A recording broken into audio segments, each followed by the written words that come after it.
And we are back once again. Vin and Dave's Destination Unknown. Good evening, sir. Good evening. We're cutting into 2 wines this evening.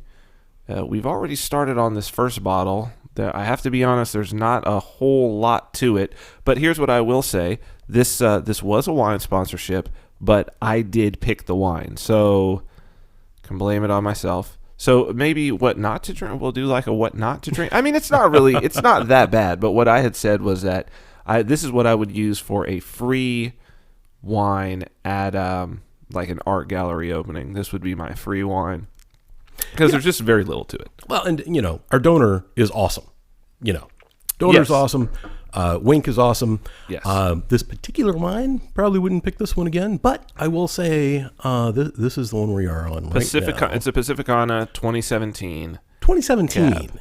It's a new wine. It's young. Yeah. Yeah. It's like, I had enough of these old wines. I want something from this year. Right. I want something that hasn't sat in a barrel for too very long. No, I would prefer not necessarily that, but yeah.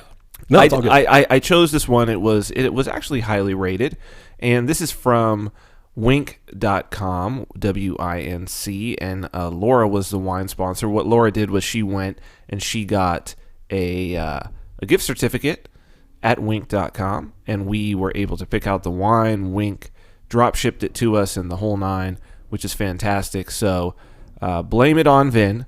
Blame it on Vin. But it's not bad wine. Blame it on the Vin. We were just here earlier watching this. Dave turned me on to this New Hampshire State of Mind, which is kind of like a parody of New York State of Mind. No, it's Empire State of Mind is the original Jay-Z song. You should go check it out if you haven't seen it. The other wine we have today. Yes.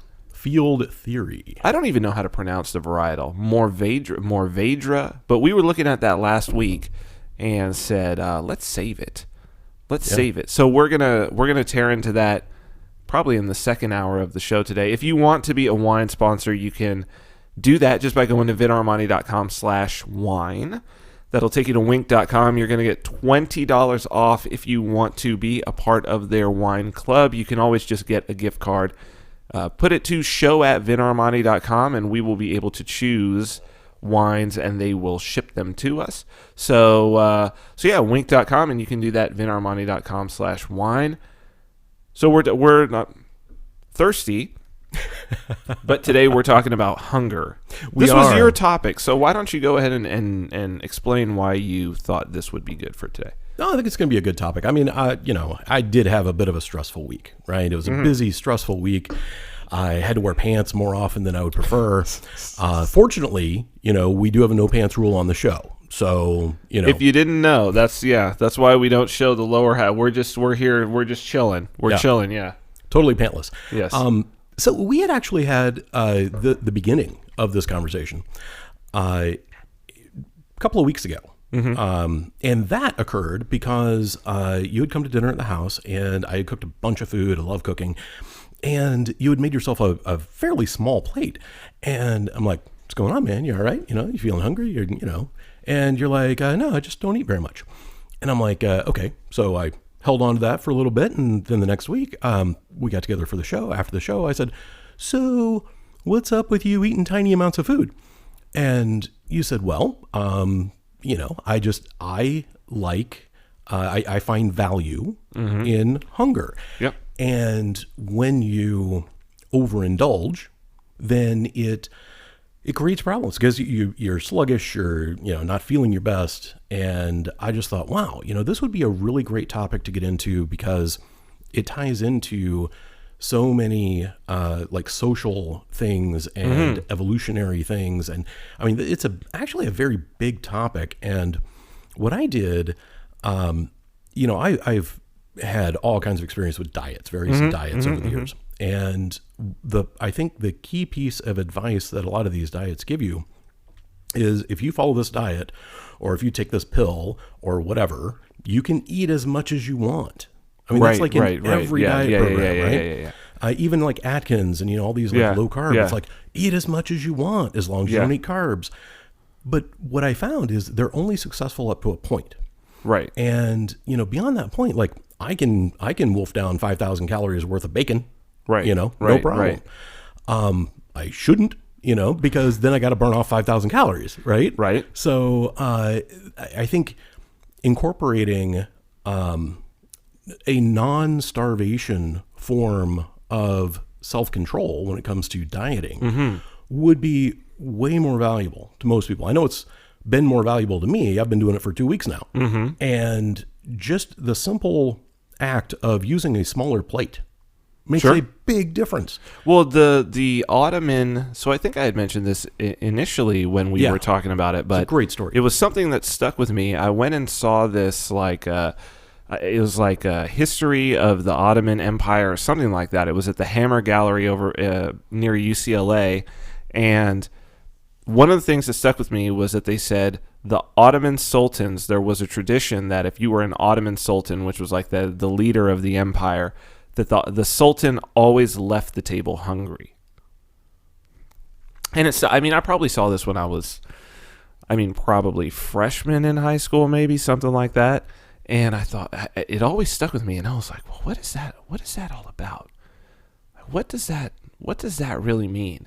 And then being sort of around fitness people, certainly, and having to keep my body in like top shape, being on TV with my clothes off, you know what I mean?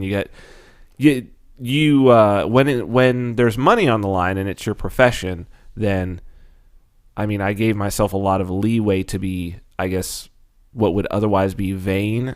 Because I was like, well, no, this really actually is going to affect how much money I make. So, like, it's my profession. And ended up around a lot of professional bodybuilders just by virtue of the gyms that I was a member of, both in LA and Vegas. Just because I wanted to go to the best gyms, those were the ones that the pro bodybuilders were going to.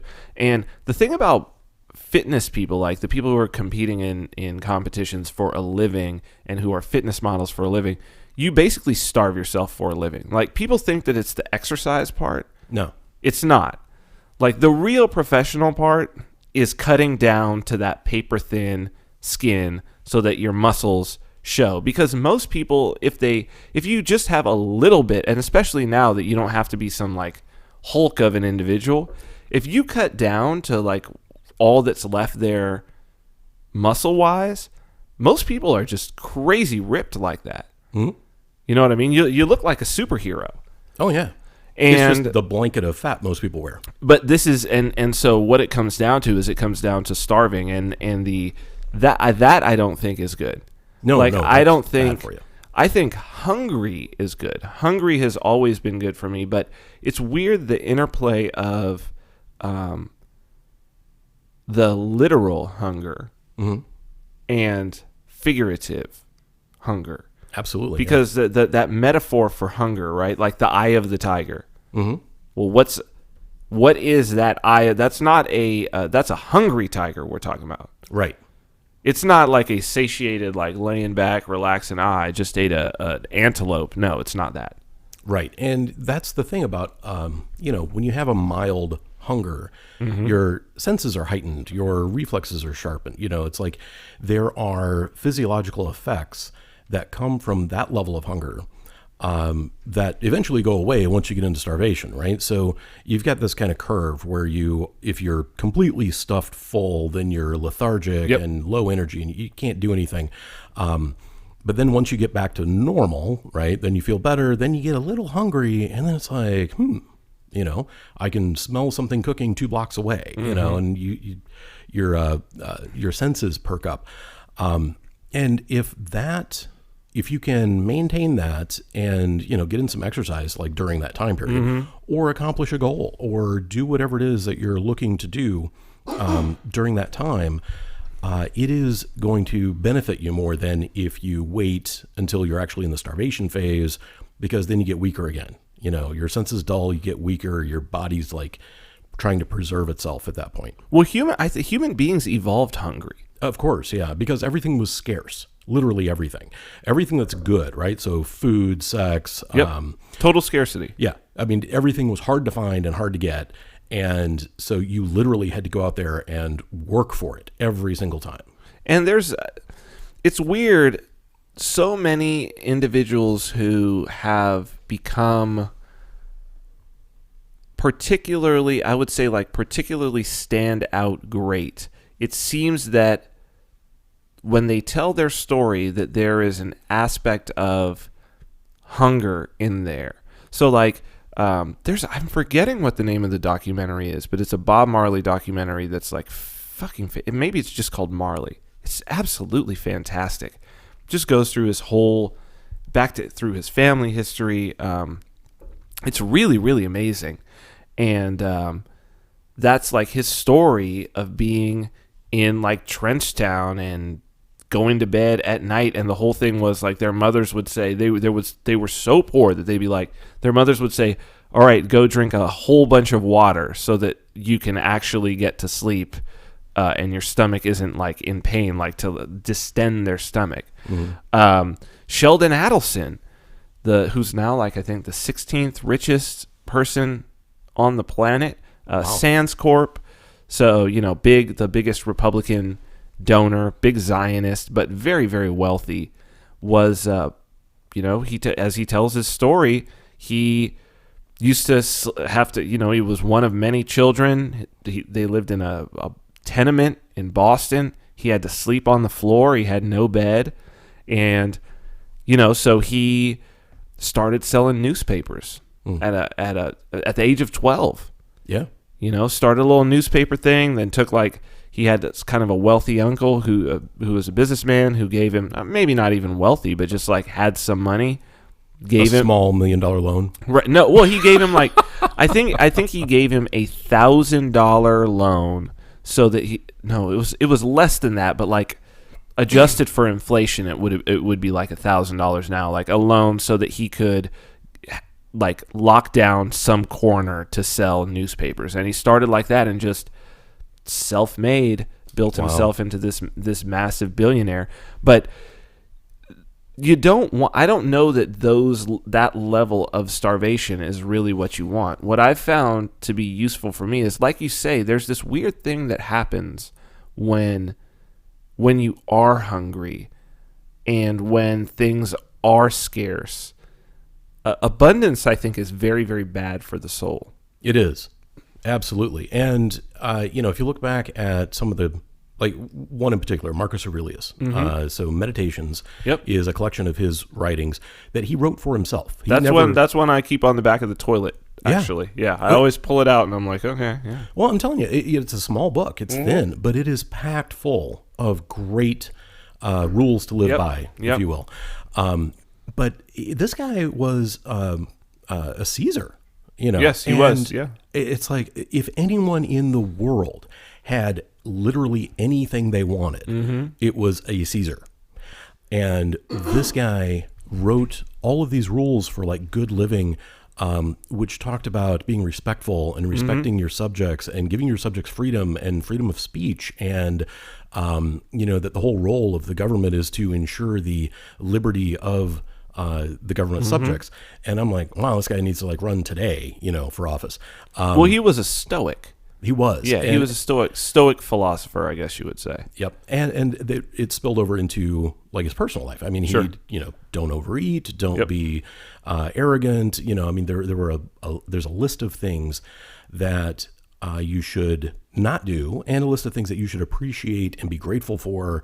And it's amazing because you had some Caesars who abused their power and their position and literally just, got fat and nasty and bloated. And, but that is the natural drive. Like if you don't keep your internal impulses in check, you will overindulge in everything, because that's what the human body is programmed to do. Yeah, it's human nature. Right. So what we basically have is a situation where we have evolved, and these things were great for survival back in the day. And I say back in the day like it was that long ago, but it wasn't. And that's actually the problem, because we have not had time to adjust. So we are surrounded, by a world of plenty at this point. There's very small, especially if we're looking at the U.S. or, the developed countries, very small percentage of the population that is legitimately starving. I mean, you will not see people starving to death in most modern Western countries. It is just not something that happens. Right. It does happen in other places in the world, for sure. It does. And, it's, unless it's a case of like child abuse, Right. where they've completely starved a child. No, or like something. somebody who just simply cannot get the resources. Right. When I was in LA, there's a circuit of, homeless people who would basically spend their day walking from one meal to the next, because over here this rescue mission does breakfast at this time on this day in this place, and then these people over here do this, and then this soup kitchen over here does this. And so they would just, that was basically their day. It was just like walking from meal to meal to meal to meal. Yep. There's an abundance of food, but what we need at this point, and I think what individuals need, is they don't need food anymore. What they need is purpose. They need purpose, and they need to understand that their bodies are programmed to overindulge by evolution. And we have not had enough time historically, because, the agricultural revolution wasn't that long ago. Yes. And, so we had a couple 100,000 years on the planet, and, the last couple 5,000 years, that's not enough time. And then we're talking industrial revolution, it's only 300 years. So we've been inundated with resources and food and, all manner of things the body wants, but there has not been time to update our software. So we're still running old software that's driving us to, take in all the things and do all the things. And that's why we have obesity and, drug issues and, everything else, because we're hardwired for it. But I think it goes even deeper than the physical, because we also overindulge in stimulation. I think it's stimulation in general that, and I think about this a lot with, and I think it's directly related. Like, I wonder how video games, like very good video games for this next generation, is going to affect their ambition. Like, I feel like there is probably a generation of otherwise ambitious individuals who, had they been born 50 years earlier, would have gone on to do amazing things, and build things that were really useful and do heroic things. Yeah. But you sort of get all of that out of your system by having these dopamine hits from these virtual worlds, from your virtual conquests. I don't think Absolutely. you get a Chuck Yeager or a Neil Armstrong nowadays. Somebody who's like, yeah, glory, I want glory. It's like, no, I've had glory 10,000 times in these games. Call of Duty player. This is what I'm saying. This is what I'm saying. I think that I don't want to censor any of that. I don't think that it should be censored, but there's no question that hunger, that a hunger for a natural hunger just for a feeling of recognition, a natural hunger just for a feeling of, I succeeded at something, I beat some challenge. Yep. If that wasn't a powerful impulse, video games wouldn't be the industry that they are. Exactly. And the freemium industry, which has grown up over the... Oh, dude. Yeah. And that's just crack, really. It absolutely is. That's basically what it is. Mental crack. And what they're doing is they take advantage of the people that are the most susceptible, right? Yep. So, like, most people, they'll pick up a game, and they're like, oh, you want to charge me 50 cents for a doodad in my game? Screw you, I'm not going to do that. Yep. But then you get the ones that not only do the 50 cents, they do the $2 and the $5 and the $20, and pretty soon they have a $1,000 phone bill, and they keep going. They keep paying. Those are the people that are really supplying, the funds to keep that industry going. It's the addicts. Well, Vegas is it's not even a secret. It's just kind of like an open thing that they make all of their money from gambling addicts, and they know it. Sure. They know that, so it's kind of that 80-20 rule. 20% of their money comes from just somebody who maybe comes in and they're on vacation and they gamble a little bit. There are far more of those people, but they spend far less money. Yeah. 80% of their money comes from people who come in, and whether they have a lot of money or not, they basically, all the money that they have, they spend gambling until they're so broke and so destitute that they can't gamble anymore. Yep. And that all the casinos know that. They know that that's where their money comes from. And that's that. I think the entire society, it's a weird situation where everybody's got something, right? Everybody's got some vice. And there are certain Vegas is one of those places. Like, that's what I would always say living there. If you have a vice, this is going to be a very, very bad town for you. If you're not able to step away, because it's a town built to cater to people's vices. Like, it's a town built to basically, you come in and it just takes everything from you, and then just you sort of limp back home. Yep.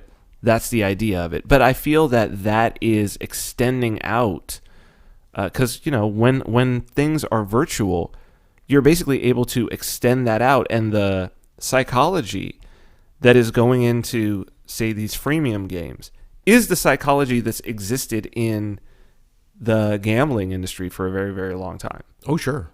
Yeah. The University of Nevada, Las Vegas, they have a school of gaming. Oh, wow. I didn't know that. Yeah. If you didn't know, you can go to UNLV, the School of Gaming. There are several degree tracks within the School of Gaming that you can take, and a lot of them are about the psychology of it. I had a conversation. I had started building out some gaming systems and sort of tracking the accounting for them in about 2014 on putting it on the blockchain, and had a conversation as I was doing this. I ended up meeting some people who were in the game making industry, and a guy who's a second generation slot machine maker. So his dad made slot machines, and then he started making slot machines as well. And he has a company, and they make them different ones for places all over the world. But he was telling me all the things that they would do, that it's all psychology. And he could break down. He'd be like, okay, if we're going to design a game, he was talking about, okay, here's how you want the pacing to be. Here's how you want the lights to be. Oh, yeah. And then they'll do things like they'll have many of the machines have dead buttons. So the button doesn't do anything, but like it'll light up, and like you feel like you're pressing it and you're making something change, but you're really not. Right. And he's like, oh no, that's totally common. And the more advanced games actually are tracking the sequence that buttons are pushed in and everything, and so then they're recreating. So like Bally's is one of the big creators. IGT is another huge company that makes these games. And yeah, they know this science. They know the science of the gambling addict. They know when the buttons should go on, when the lights should go on. When do I give you a little, okay, now you get a bonus. It's really nothing. Mm-hmm. You're not going to win. It's not like your chances of winning goes up. Right. But, we'll just extend it out a little bit longer. And just even in that is like, okay, we can get them to play 15% longer. Oh, sure. Yeah. Imagine the complexity of designing sound effects for these games. The sound, he said, is one of the most important things. Yeah, because not only is it the sound coming out of your machine, but there's literally 1,000 other machines in the same room, and you can't have dissonance. It has to all blend together into this. And the weird thing is, it does. Yeah, it does. Like, you walk through a Vegas casino, and yeah, they're using the tones that they use, come to think of it, are all complementary. Yeah, they have to be. Because you don't want to have like a weird spot where nobody wants to go over there because it's noisy and icky. But there should be this like drone of like, kind of exciting but not intrusive sound, like ding, ding, ding, ding, all over, and it should elevate the sense of excitement, but not turn you off in any way. And it's genius how they've put this together. Well, we're in search of stimulation. Yeah. That's what human beings are. I'm going to have to look this dude's name up because this is super. I didn't know that this might go in this direction. But so this artist who was the book is called Command to Look. This artist, here it is. The Command to Look, a master photographer's method for controlling the human gaze. This is George Clark Dunham. No, it's George Dunham, yes. William Mortensen. This guy was people should go and look it up and look at his photos. He was let's see. Command to Look. Yes, Anton LaVey, the person who started the Church of Satan. William Mortensen, yeah. Anton LaVey used this in terms of the visuals of the Church of Satan, which was a show, right? It was not a religion in any way. It was Anton LaVey doing kind of an avant-garde performance art. He wrote this book in it's old. This is an old book. Oh, come on. They're saying Feral House 2014. No, I have I had one of the original ones. I believe it's crazy old. It's like 1915 or something. He was a rival of Ansel Adams. Okay. So black and white photography. But basically what he said that there are these forms. His idea was that there are these forms, and the forms are, there's the S curve. Mm-hmm. There's this like jagged line, which is, so basically he said the S curve is something like a serpent. Mm-hmm. The jagged curve is something like lightning, like, some electricity coming down from the sky. There's a mass. So you have like a black mass, like an indescript mass. And he was like, okay, this is from somewhere back in our primate brains of a predator. And then there's one more. It's again something jagged, but it's something sharp. And so what he does in this book is he's got all these photos that he's taken, and he had this really amazing style for the time. You wouldn't think that it was like, whoa, dude, this is like early 1900s. Super. They look good now. And just showing that, like, okay, here's the S curve, here's the mass. This is the reason why you're looking at this. This is the reason why you're paying attention. And we've gotten so good now in all of these different, so whether it's, advertising food, whether it's advertising sex, whether it's advertising gambling, whether it's advertising, whatever stimulation is going to be, whether it's advertising video games, whatever stimulation is going to be there, when we're hungry, we're in search of stimulation. Right. But as soon as this is when it gets weird, is that we're constantly in search of more stimulation than we're currently receiving. Mm-hmm. So it's like you're hungry, and then maybe you get, and I'm sure everybody has had this experience, that it's like you're hungry, really hungry, but the food that's available to you is kind of crap. Mm-hmm. And you eat just enough that you're still hungry. Like you don't really want to eat it, but you're eating enough to like cut some of the hunger to where it's not painful. But you're like, that's enough. I don't really want to do too much more of that. See, I think most people, I think in most people's experience, and maybe it's just me, I don't know. So in my experience, let me talk about it that way. Yeah. In my experience, if I get really hungry like that and there's only crap food available, yes, I will literally open up and eat an entire box of Twinkies. You know what I mean? It's just like, I'm not talking about Twinkies in terms of crap food. Twinkies. I'm not talking about food that tastes good. I'm talking about crap food, as in like something that you would not want to eat, but you're very hungry. Oh wow! So like practically starving, and or just that you. What kind of food would that be? Give me an idea. Oh gosh. Like half a protein shake left over from 2 days ago? Oh, no. I'm not talking about something that would make you sick, but I'm saying like something that is like bland and doesn't have a lot of flavor. You know what I mean? Hold on, I got to fix my microphone here. Yeah, so bland and no flavor doesn't exist too much outside of nature. And I do want to come back and talk about this a little bit, because what we've done to the food is, tantamount to criminal acts. I mean, the amount of research and engineering that goes into the Vegas games is nothing compared to the engineering that goes into Happy Meals. Oh, absolutely. Well, McDonald's is like they have real legit food scientists. Of course. Working on flavors. Yeah. Yeah, they're killing it. Yeah. They're killing it in that regard. Well, and they're killing everybody. Yeah, right. Because they're killing people. The problem is that if you have a small child and you give them a choice between a nice healthy apple or a piece of celery or a big bag of fries, what do you think they're going to do? They're going to take the fries because, their poor little brains can't handle the dopamine response of eating those friggin' fries because they're the most amazing, mind-blowing thing in the world.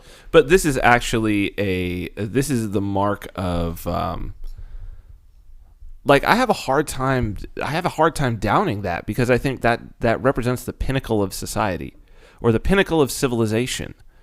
Because this has been because we evolved in an environment of being hungry, that we've reached this point is like, no, this is the pinnacle. Our ancestors, this is a fantasy land. Absolutely. This is like a Shangri-La. They've gotten literally heaven. Gone to heaven. Yep. And I'm not even talking about that long ago. Like 100 years ago. Oh yeah. During the Great Depression. Yeah, you could grab the average person. You could grab a relatively wealthy person from 1920 and put them in a Whole Foods, and they would lose their fucking mind. Or a super Walmart. Oh, dude. Could you imagine? They'd lose their mind. Yeah. Yeah. They're like, all this food? Yeah. There's just food everywhere, and all these clothes, and right? All these other things. Yes, I mean, it's literally everything in the world, right? And it's cheap. Yes, right. And it's like, oh, you filled your basket full of that? Like, what the fuck? Yeah. Are you telling me literally anyone can eat a steak anytime they want? Yeah. Oh, yeah. What? Well, chickens. Interesting thing about chickens is that used to be a delicacy. Because of how long it took to grow a chicken. But I guess now that it used to be months, like many, many months, and now it's like less than a month or something like that you can get a chicken from hatched. I mean, in factory farming, of course. Yeah. You can get a chicken from hatched all the way to on your dinner plate. And we wonder why 10-year-olds have D cups. Yeah, well, the hormones, of course. Hold on, I'm adjusting my mic here, guys. You adjust. So the whole food, paradigm here, you're absolutely right. The people would be blown away seeing what we have available. Even, we can walk into a store in January and buy an apple. Strawberries. Like, what? Yeah, strawberries. Grapes, anything seasonal. We can walk in and we can buy it anytime we want. Yep. Regardless of the season. There we go. Okay, my mic is adjusted. Jesus. Yeah, I had to reset up everything. I had taken all of these cords. We went up last night and did a thing in Portsmouth. Dave was there. It was a lot of fun. I really enjoyed that. It was good. Long drive back. Well, it's a long drive back after having a couple drinks, and I probably shouldn't say that I regularly do that, but Well, you don't. So I don't regularly do it. Right there you go. It's I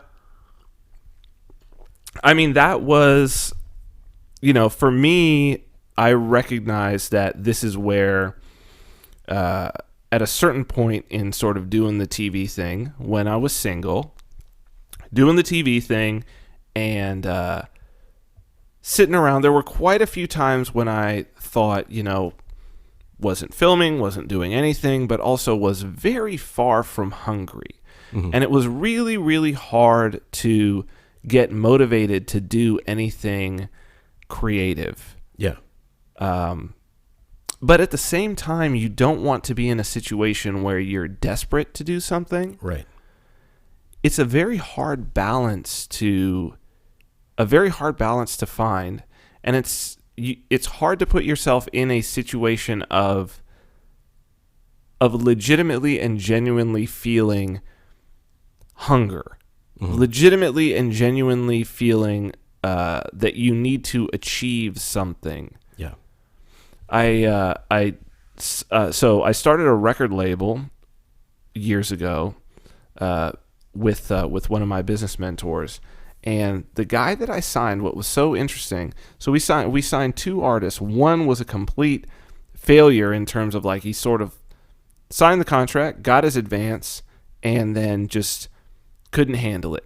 Wow. And what was so weird about that was that his whole shtick had been that he was this like hardworking individual. Like that was his whole shtick. And I think that what happened was that he basically came into a situation where he got all of the things that he wanted. And the struggle, of course, this is like a first contract, like to have his first studio album and all of this, but like kind of a big advance in terms of what he was thinking. And then he went and spent it all and did all of this. And it's just like this very weird situation where his creativity, after that point, he basically did nothing. He did no work. It's a very weird scenario. It's a very strange thing that happens. It's probably why, like most artists, they say their sophomore effort is terrible. If they have like the people who come out and have hits straight out of the box and make all this money and become famous, because what else do you have to think about? What else do you have to write about? What else do you have to, sing about or sculpt or paint or whatever? I think your inspiration goes right out the window. Yeah. You see that a lot. One that pops to my mind is Welcome to the Jungle. So, you had Guns N' Roses, who literally had the best debut album in history. I mean, the thing sold millions and millions and millions. Still sells. I just actually bought a copy a few months ago because I lost mine. That's what I'm saying. It is phenomenal, and it is raw and gritty, and it's got a ton of emotion, and the talent is just through the roof. And what was the name of their second album? I don't even know. What is it? What's the name? I don't know. That's the thing. It's like, I know they did, like Use Your Illusion and stuff like that. Yep. But I don't know what came next, because their first effort, their freshman effort, was just mind-blowing.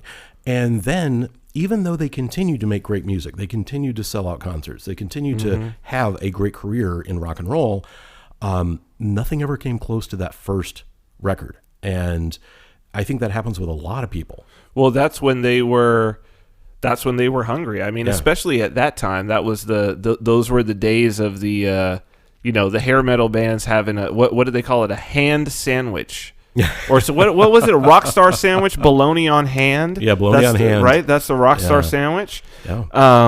I mean, Motley Crue used to talk about picking up girls at like the Roxy or the Whiskey, picking up girls at the show just so they would have a place to sleep that night. Yeah, sure. Yeah. I knew it. Oh God, I knew so many guys in bands and DJs who would do that. Yep. So many. But there is a power to that. There's a certain charm. There's a certain feeling of there's a feeling that you are an outsider, and there's a feeling that you don't have to. Well, it's really, what do I have to lose? Yeah. Yep. And once you get there, that's when you're able to go out and, hunt the deer with a knife kind of thing. You have to get to that point where you're really willing to do whatever it takes, and you're still capable of doing whatever it takes. And that level of hunger is difficult to, maintain over long periods unless you have the right mindset. And, I think that's where we get into like the Stoics or, the Spartans, or these different cultures that had integrated this, this value for high performance in their culture as a whole. And you wouldn't find, fat Spartans. You wouldn't find, Stoics who would just, go out and play video games all day.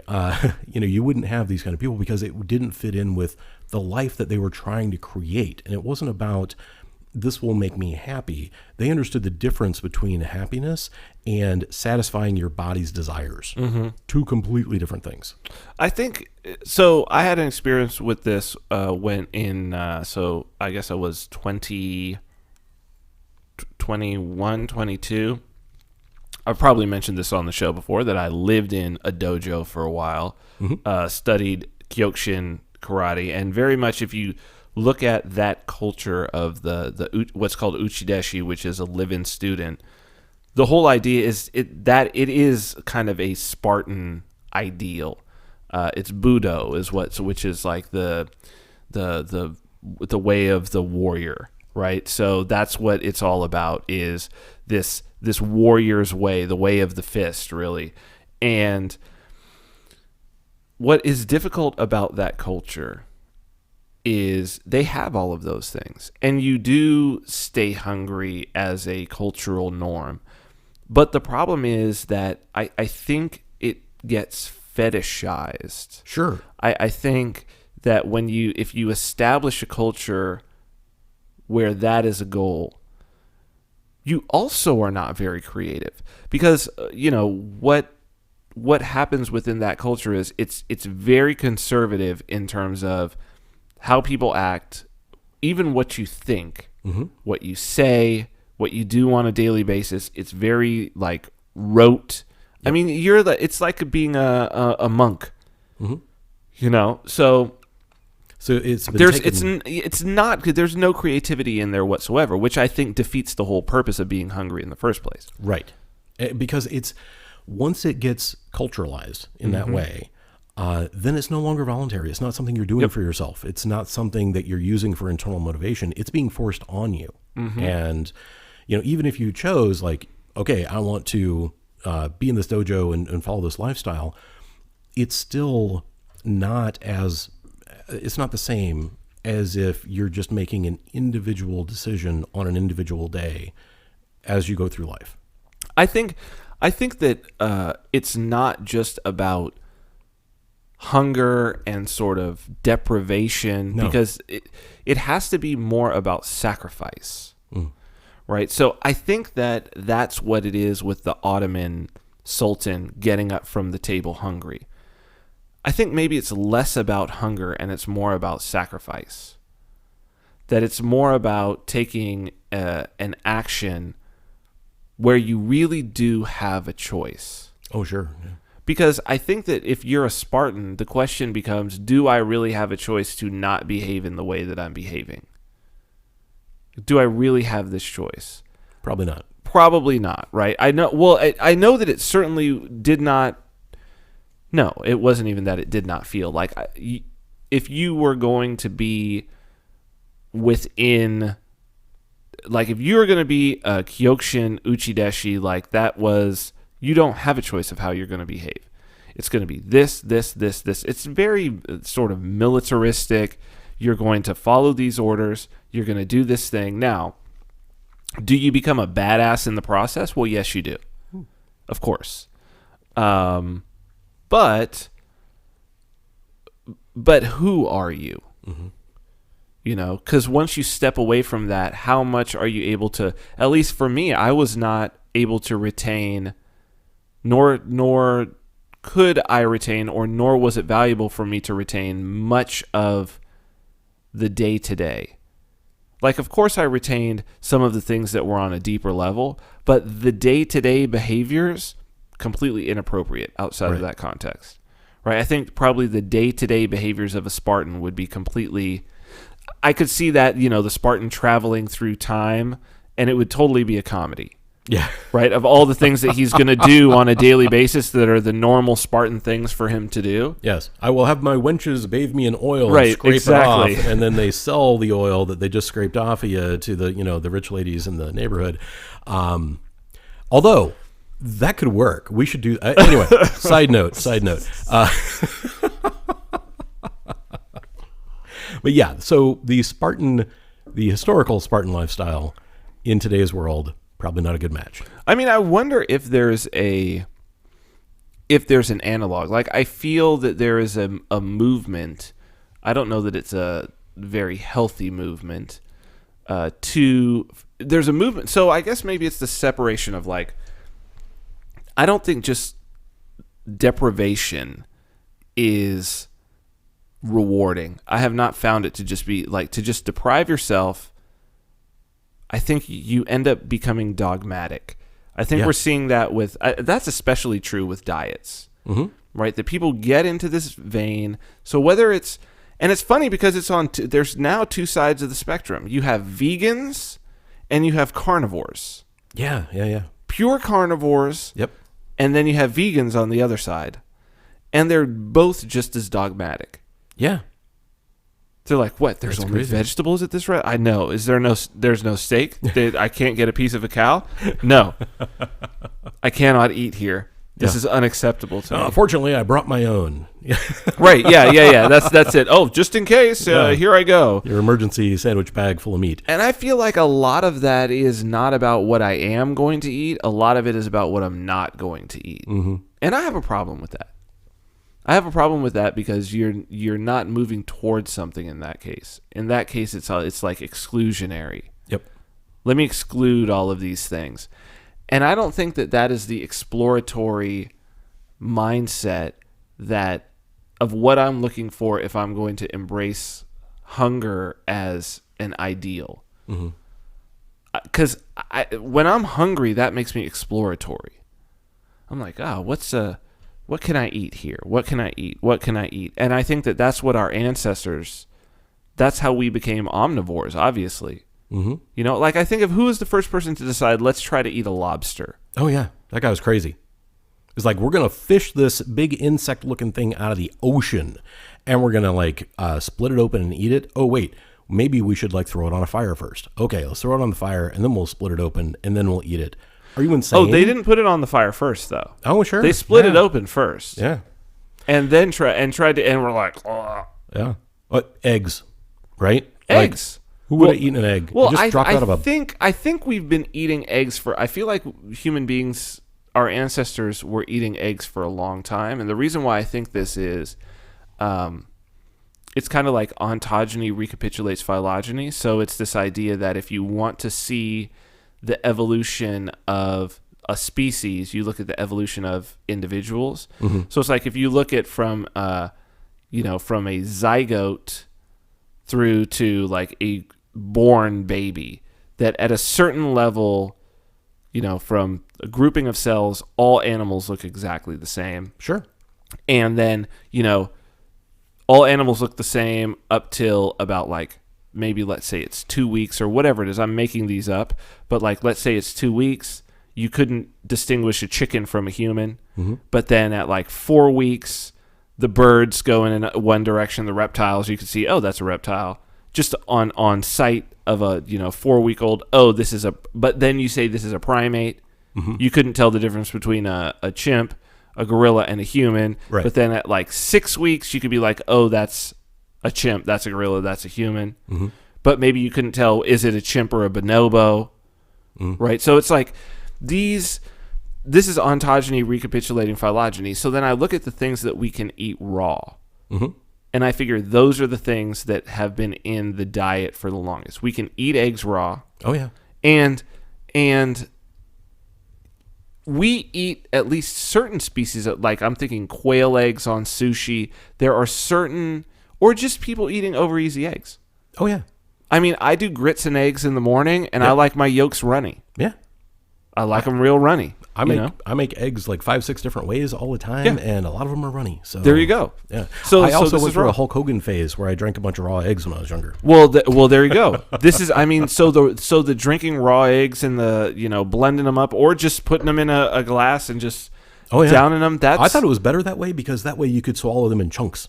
Oh, there you go. Yeah, because you leave them whole and then you just gulp, gulp, gulp. And you can pause in between. Anyway, see the fact that our bodies can handle that. Oh yeah, and also that we can do fish raw.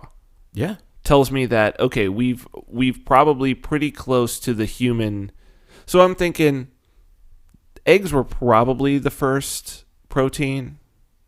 Probably the first protein our species got at. It's an easy one, right? It's a scavenger one. Yeah. Scavenging is easier than hunting. Mm-hmm. Yep. And we're pretty good scavengers. Mm-hmm.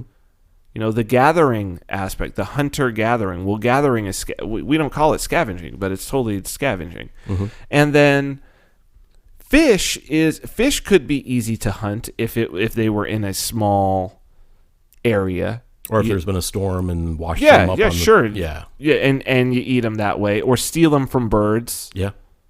You know, you could do that too.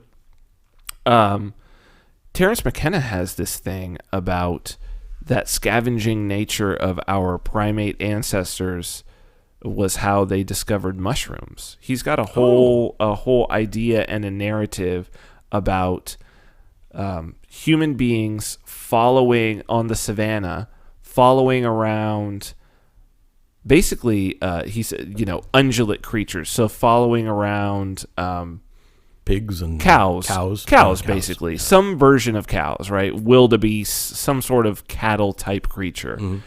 Following them, or oxen, whatever it is, musk ox. Following them around on the savannah and basically picking up their poop. Oh, okay. Following them around, turning over their cow pies or whatever, seeing if there might be some insects and stuff, because the insects they'd learn that the insects would be under the poop and they would eat the insects, which primates eat insects. And so, that they would turn these over and then they'd see like, oh, what are these? Wonder what these are. Exploratory, right? They're hungry, they're exploratory, and they're like, and then they get high. Mm. And so it's the stoned ape hypothesis. Mm-hmm. The idea that why are we smart? It's because our ancestors had been dining on psychedelic mushrooms as part of their diet. Maybe. Going back to the raw food, insects. There are we can eat them. We can eat them raw. Insects. There's actually a University of Iowa has a entomology department that does that. They'll make like chocolate covered grasshoppers. I've had that. Yeah, I've had ants and crickets, not grasshoppers. No. Grasshoppers are way too big. Way too big. But the crickets, it's gross. You can actually buy cricket protein powder, mass manufactured cricket protein powder on like Amazon. Sounds like Soylent Green to me. I know it sounds terrible, but speaking of, that is the you watch the Snowpiercer as as sequel to Willy Wonka. If you have not seen this, folks. There is a video. It's recent. It's only from this month. Yeah. And it is this guy doing a breakdown of the movie Snowpiercer. If you don't recognize the title, it's this movie about the world they tried to stop global warming. They ended up freezing the world, putting it into a new ice age. This guy had built a giant train that just goes nonstop. And there's these people on the train, and it's basically who's the actor again? I'm forgetting what the name of the young guy. Yeah. Oh, you mean Captain America? Yeah. Chris Evans? Chris Evans. I knew it was I knew it was Chris. I was gonna say Chris Pine, and I was like, it's not Chris Pine. No, there's so many good Chris's now, though. It's a superhero. I knew it was a superhero, Chris. Yeah. So Chris Evans. He takes this team and they like move forward and forward and forward in the train, and as you move forward you move up in class, like he's back with so these are the only surviving people, but this guy explains that it is the sequel to Willy Wonka and the Chocolate Factory, and I have to say, not even from a movie standpoint, but from a timeline standpoint. Like, it's like these are the same people from the original movie in a lot of cases, and here's the timeline, and mind blowing. He got me with, I'm not going to do the spoiler, but like what I knew where he was going at the end for how the thing ends, of why the guy was stealing children. When he said that it was that, and I thought about the movie, I was like, oh my God. And then when he was actually showing the quotes of it, I was like, oh my God, this is crazy. It's the sequel to Willy Wonka and the Chocolate Factory. It's amazing. Yeah. It's amazing. It's a disturbing movie. I mean, if you have not seen it, there is a bit of gore. There's some disturbing scenes. There's some disturbing dialogue. They're eating insects. Yes. Yes, they The are. bars are crickets and no, they're roaches, right? Weren't I think it was like roaches, there were vermin, and then also people. People, too. yeah, they were eating Yeah. people too.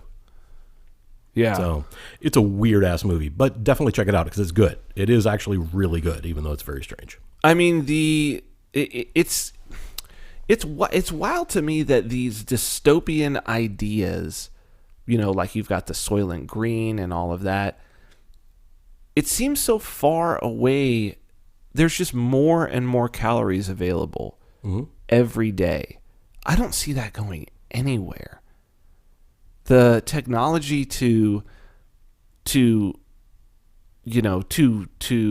as we were saying, growing chickens, the technology to create more calories is just getting better and better and better and better. Yeah, and it keeps tasting better and better and better because our food scientists keep making it taste better. So it's never ending. And taste is a weird one because Jack LaLanne said, if it tastes good, spit it out. Yeah. If it tastes good, spit it out. And he was towing boats with his body at 80 through the water. So well, this is actually, for me, that has been very true. When I was in a mode where I just needed to be ripped all the time because camera adds 10 pounds and I wanted to keep making TV money. It's like people would be like, oh, well, what's your diet? And I'm like, chicken breasts and vegetables. That's it. It would be like chicken breasts. Yep. Which for many years I cooked on a Foreman grill just because it was super fast. And I didn't have to think about it at all. Chicken breasts with minimal seasoning and steamed vegetables, usually broccoli, a lot of broccoli, ate a lot of broccoli. And that's bodybuilders, like you're a professional at eating chicken breasts. Yes, especially right before a show. Well, no, the whole time, but particularly the whole 6 weeks of training. Yes. But particularly right before a show, then you're doing calorie reduction. Because if you've seen these guys off season, they plump up big time. Oh, sure. Like you get a bodybuilder, they're done with the show. Like you ever saw Pumping Iron? Yep, of course. Okay. Yeah. So, love that. right after the show. One of the best. Arnold's like, oh, yeah. He is puffing it up big time.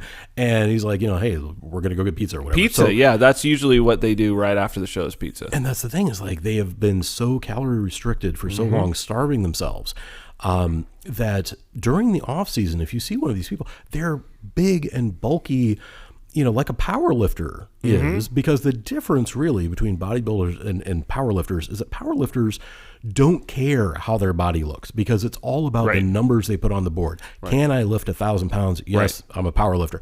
Bodybuilders, they range from not all that strong to pretty freaking strong, but their trick is they strip all the fat away and they get down to like 1.5 or 2% body fat to where they're just, you can see everything.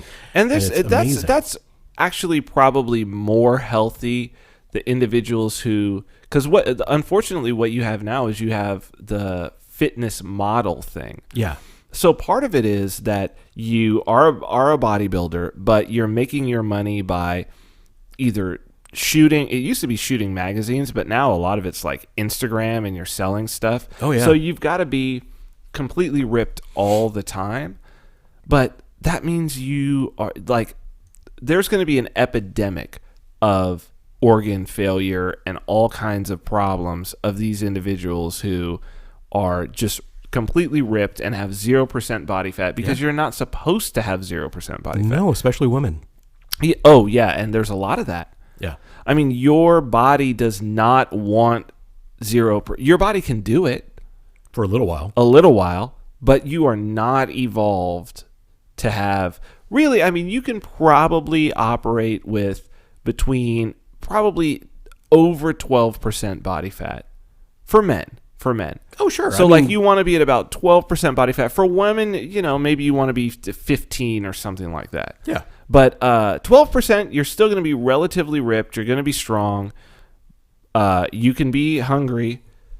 But when you start getting down into like 5, 4... No. When you can see ass striations, that is no longer healthy. Well, yeah, that's anybody who's doing that all the time is probably going to die very, very soon. Like you've got a problem. You actually probably have an eating disorder if you're not just doing that for a show.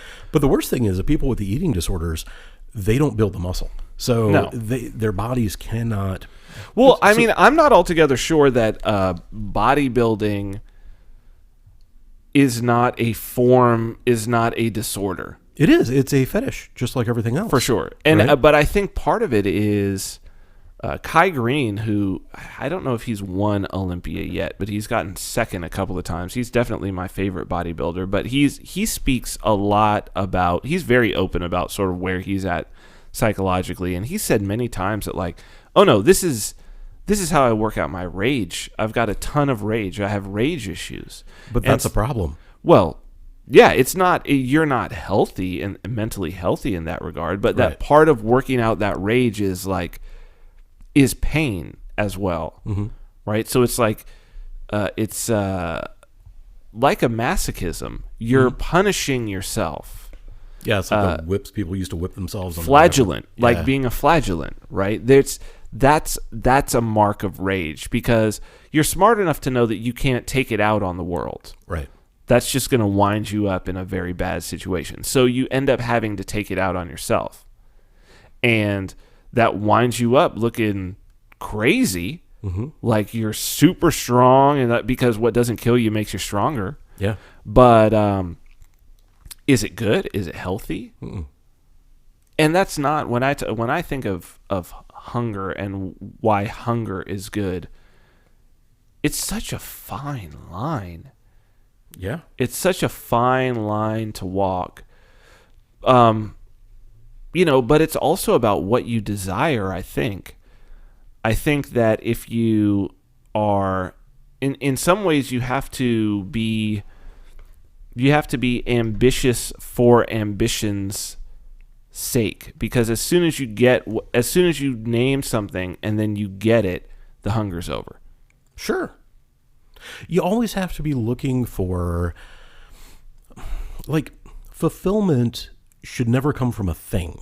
Fulfillment should never come from I finished a project or whatever. That's not fulfillment. Fulfillment is finding what it is that you genuinely love and then doing that forever, or as long as you want, and then doing something else. And that's where I've gotten to over the years. I've always been very goal oriented. I've always wanted to get to the next thing and get the thing done and, move on. And what I found is, for me, it's not the achievement, it's the pursuit. I love the pursuit. It's got to be that. Yeah. And what I've really come to realize is there are certain things in my life that I've become very good at that I don't like very much. And then there are other things that I'm good at that I like a lot more. I just, haven't monetized them. So what I need to do is remonetize my life. So I'm actually getting paid for the things that are feeding my soul and not the things that are just, putting money in my pocket for, and it's just killing me. It is the hardest thing to do, I think, to monetize those things that you are truly passionate about. But what is even harder is once you have monetized them, to retain the passion that you have for them. Yes. That's I think to me, it's like, where's your real passion, right? And I actually experienced this back when I was in a band. So what I found, and it took years for me to realize this, but what I actually found was that when I was learning to play guitar and fantasizing about playing guitar in a rock band, it wasn't that I was enjoying guitar for guitar's sake. I was enjoying guitar because I'd be cool and get all the chicks and, it'd be cool to be up on stage and be a rock star and be in the lights and blah, blah, blah. That's what I really wanted to achieve. And I achieved that. I still play guitar from time to time. I do enjoy playing guitar, but I don't enjoy it the way that I enjoy a lot of other things that I love things for those things. So, the guitar was all about achieving the goal of being a rock star. Mm-hmm. I got to be a rock star. It was fine. It was okay. It's not all it's made up to be. But that's not where my fulfillment was, because that really wasn't where my passion was. Mm-hmm. So I look at somebody, like a Randy Rhoads or somebody like that, who's genuinely spent years and years and years studying the guitar and how the music theory works, and literally had no thoughts of being a rock star. Mm-hmm. He went to college for guitar. Like, he went to Berkeley and was like a guitar guy. And Ozzy discovered him, or somebody for Ozzy discovered him. And then he went on the road and was a huge star, but it was the love of the guitar that he really enjoyed. And so to me, when you say that, I'm just like, make sure that what it is you're investing your time and efforts in is actually your passion, and that you're not thinking that it's your passion, but your passion's really something else. Because, if your passion is to just be famous, then there's a lot of ways to get there. And, don't invest your time in something that's not ultimately going to fulfill you. See, I had I almost had like a gambler, as you bring that up. It's funny because I almost had it in terms of like when I was DJing in my 20s, and I guess, and 30s 2 weeks ago. Yeah. Well, to a certain extent, I've had these periods in my life, but what's weird about it is that, much like a gambler, I think the problem is that early on I had these peak experiences, these peak DJ experiences. And so what's interesting is that I never had a vision of, I've played for thousands and thousands of, and for me, those were not my peak experiences. Mm-hmm. For some, good friends of mine who, play arenas and giant festivals, and they love that. That's their peak experience.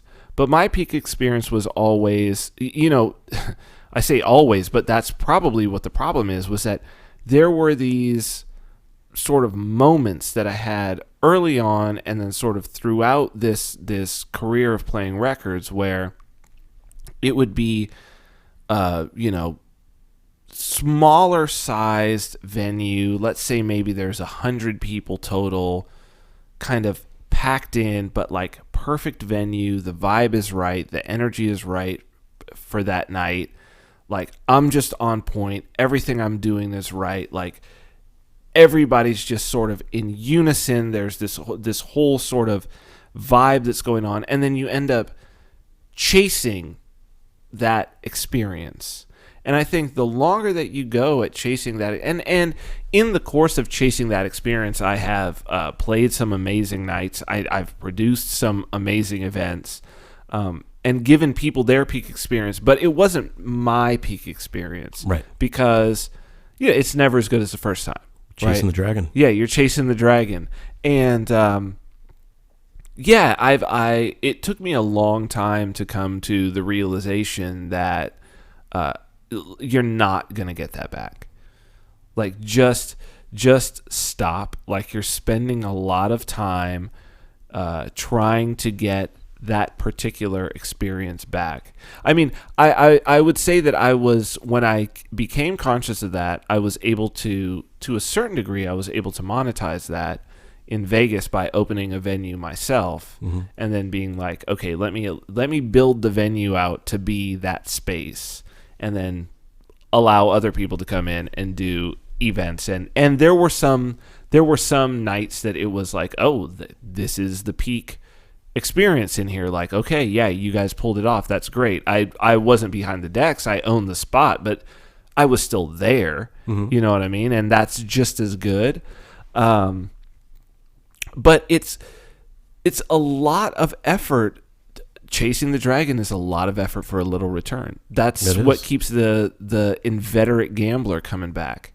Well, they see, I think the flaw in their reasoning is they're looking for the big score. The peak experience, yeah. That's the wrong focus. See, I agree. What I found for me, and this is not something I've known my entire life, this is something I've realized recently, is that for me it's all about the little experiences. Like, I would much rather make, a single omelet for somebody and go, there you go. What do you think? And they're like, oh my God, this is the best omelet I've ever had. That to me is way better than cooking for 50 people at a party. It's like, if I could make one thing that's great for one person, Right. that means a lot to me. And so I actually, when I make things for people, when I buy gifts for people, when I do things for individuals, it's, to me, a peak experience, because it means more to me if a person looks me in the eye and goes, wow, that was really special, or I really liked that, or whatever, versus, having 100 people at PorkFest go, Right. yay. Well, I did for a living. I kind of did the entertaining one person thing. Right. You know what I mean? And it's obviously less rewarding when you're getting paid for it. Not to say that it wasn't rewarding. So now we're cracking into this new bottle. Yeah, this is the new one. This is the Field Theory. Morvedra. Can we find out a little bit about this wine Sure. before we drink it? I've never heard of a Morvedra. It's red. It is red. Morvedra. Okay. Morvedra wine. Here you go. Okay. I don't even know how to say this. It's got the accent over the E. I don't know if that means Morvedra. Yeah, I guess that's what it is.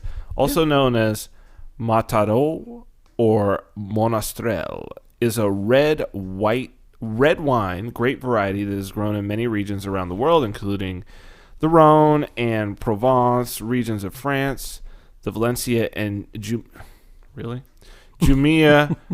of Spain, as well as the Balearic Islands, California, Washington State, the Australian regions of South Australia and New South Wales. Where's this one from?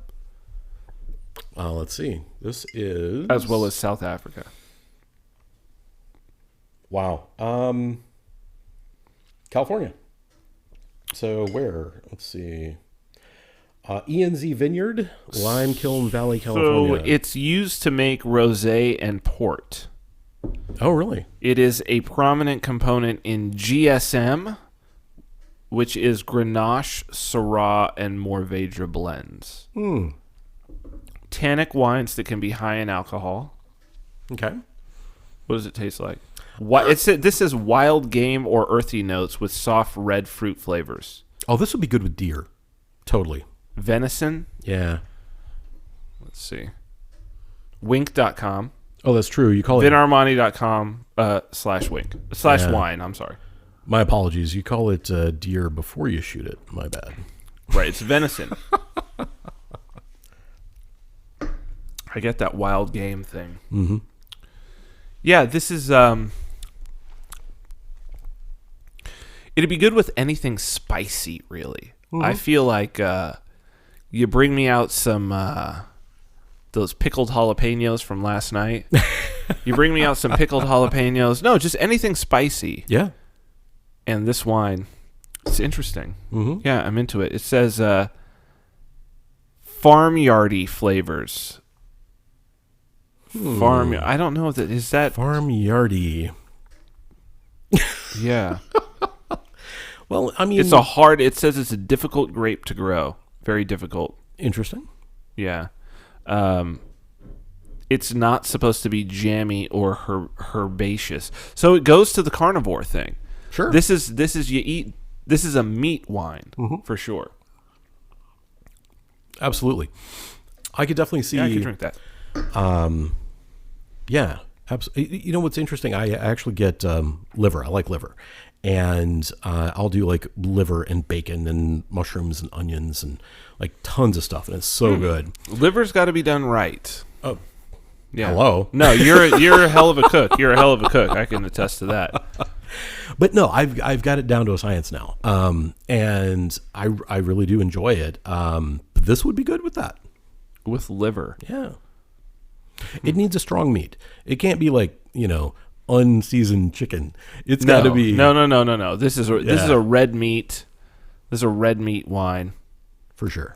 Yeah, so pretty good. I mean, I'm enjoying being able to go and sort of try these out. So if people want us to try out some other things, there's a ton on wink.com, vinarmani.com/wine, and you can go get a Wink gift certificate. Now, was this was part of a gift certificate From Laura. Laura, Yes. excellent. And we did get to hang out with Glenn a bit last night. Yep, Glenn, who has contributed quite a few bottles. Yes. Although we didn't drink any wine with Glenn, at least I didn't. Oh, I did. I took care of you. Oh, okay. Yeah. I had you covered. Okay. Okay. Yeah, he had actually come in and spent some time with some other friends of ours and did some rum tasting. Yeah. So, Glenn is getting boozy up in the Free State, which is good. This is what we do. Yeah. I was really glad to see him back. You know how it is with New Yorkers. They're like, I live in New York. And it's like, what is there for New Hampshire to really offer other than the people? Well, that is what New Hampshire offers, is the people. It is. It's like we don't have the big cities. We don't have the fancy restaurants. No. I mean, we got a couple of fancy restaurants, but, it's no New York. Yeah. And so we can't really compete in that I think for me, New Hampshire is... like, go get that shit out of your system. I'm very much somebody who is about... And maybe that's... maybe that ties into the topic of... It totally does. Get it out of your system. Yeah. Like, I believe in just go and go hard. Mm-hmm. Go all the way. Don't string it out. Don't string that shit out. It's funny because, so did the event with Chris DeRose and Daniel Krawitz, and I think beforehand we were talking about having entertainment money and the problem with being in the entertainment industry and having entertainment money and reaching a point where you're like, oh, I'm really not going to be hungry for a long time, but I also don't have shit to do. Right. To where you're like, okay, I did a TV show season or I did a big movie and I can literally sit in this house for the next 3 years. And not even sit in the house. I can just live my life for the next 3 years and be completely fine. Yeah. But the problem is that people are like, oh, I can live my life for the next 3 years and I can do coke all the time. The coke. And the thing is, what I was saying to Chris was I was like, well, what you learn really fast is that it's one or it's a binary. Yeah. You can either... live your life for 3 years, or you can do coke, but you can't do both because as soon as you start doing coke, like you're going to be living your life maybe for 3 months. Yeah, and it's not a good life, right? No, not at all. So that's it's like people think, oh well, the dude did a movie and he had like $5 million or $10 million, whatever it is, he's set. No, because when you're in that world, it's a completely different. You're surrounded by people who don't necessarily have your best interests at heart. They have their best interests at heart. Well, this is Dave Chappelle going to Africa instead of doing another season of Chappelle's show where I think they offered him $50 million or something like that. God. And he turned it down and he went to Africa and people were like, the fuck is this guy doing? Well, they said he went insane. That was the rumor, right? Well, but the thing is that Dave Chappelle is still funny. Yeah. And he's not just funny, he's still as brilliant as... Like, he did the recent... Maybe it's 2 Netflix specials ago where he actually released 2 specials. Because I think he did a show in... I think one of them was in New York. One was for sure down in Texas, in Austin. 2 separate shows. Both of them brilliant. Mm-hmm. To the point where they were like, oh, well, we could just release 2 separate shows. Yeah. He did 2 hour-and-a-half shows of completely different material. Yeah. The guy's amazing. One of the funniest things I've ever experienced in my entire life was on the very first season. I think it was the very first episode of the very Black first season. KKK?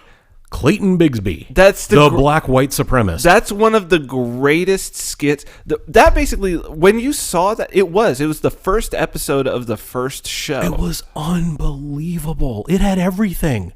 It was hilarious. It was socially aware. It was like teaching a message. You're like, wow, what am I watching? Right, exactly. This is amazing. Exactly. I've probably watched that thing 30 times. Yeah, no, it's amazing. Great. Yeah, but it was constantly that. Like the show was constantly that, and I think that part of it was he brought on all of those other guys as writers who were his friends who had been like down with him since day one. You know what I mean? And including Charlie Murphy, and Charlie Murphy, right?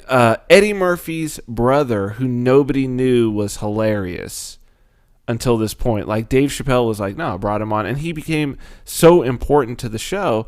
And I do think that it was one of those. It's one of those great moments of someone being completely self-aware, and a true artist saying, you know what? If I take this, I'll no longer be hungry. If I take this, I'm going to lose. Actually, what's going to happen is I'm going to take this money and I'm not even going to be able to do what we do.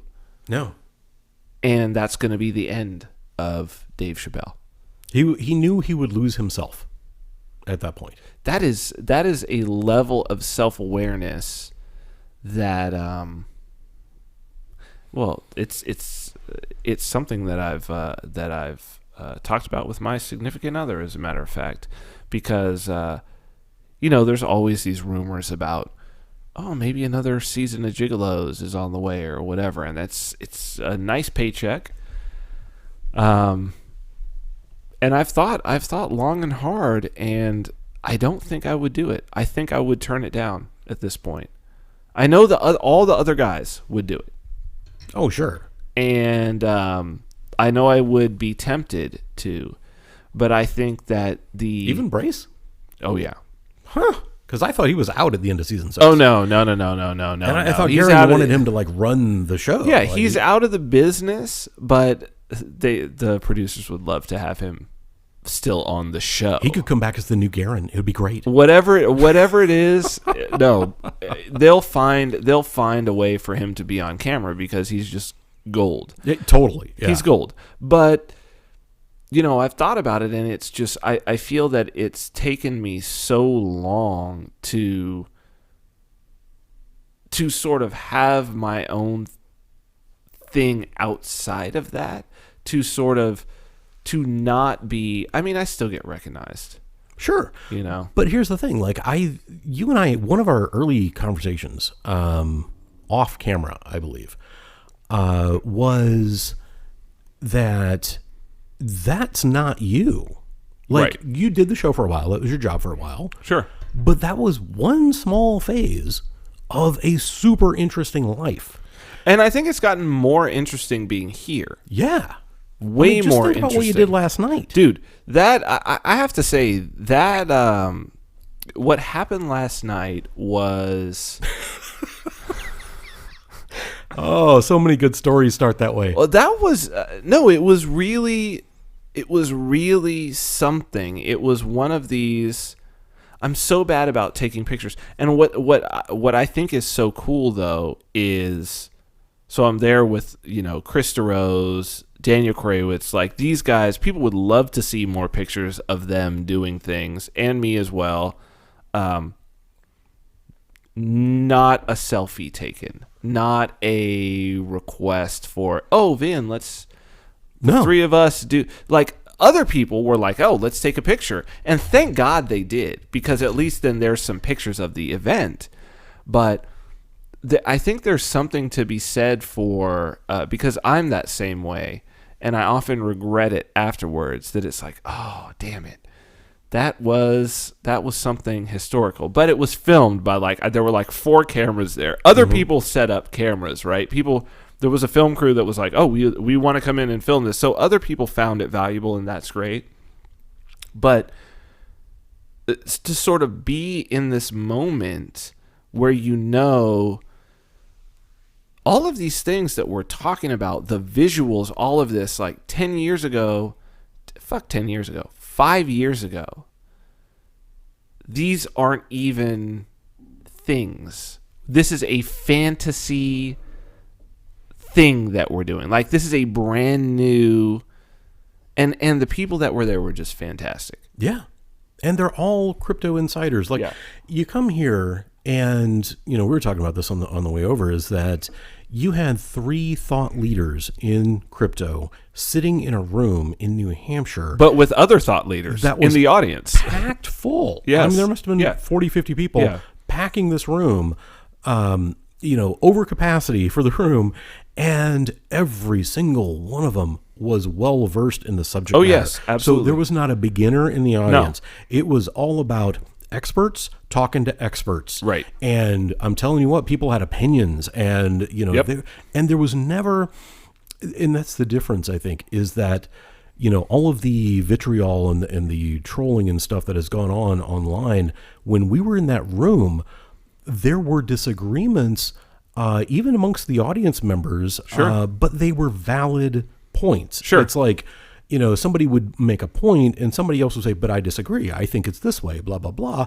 And this was a healthy debate versus a, trolling or something like that. But you have to step your game up when you're in front of another person. Oh, for sure. And I do think that, and see, this is what's going to be so interesting. I mean, now, I guess there was some massive purge this week that I wasn't paying attention to of alternative news sites on Facebook and then on Twitter. Something like 600 pages, some of them with millions of followers, were purged.